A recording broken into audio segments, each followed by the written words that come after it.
তোকেই করতে হয়, যে তোকে ভালোবাসবে, তোর সাথে গল্প করবে, তোকে সময় দেবে, তোর জন্য জিনিস কিনে আনবে, তোকে গিফট করবে।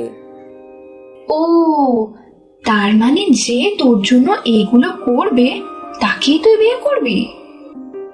একদম। পলু আর মিনা তাদের স্বপ্নের রাজপুত্রের কথা আলোচনা করছিল। এইদিকে রাক্ষস গাছের উপর বসে সব শুনছিল।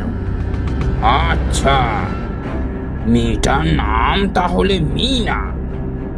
মেয়েটাকে বিয়ে করতে হলে আমাকে এই সব করতে হবে। ঠিক আছে, ঠিক আছে। পরের দিন মিনা যখন মাঠে খেলতে আসে, রাক্ষসটা তার কাছে এক গুচ্ছ ফুল নিয়ে আসে। মিনা, তুমি দেখতে বেশ ফুলের মতো।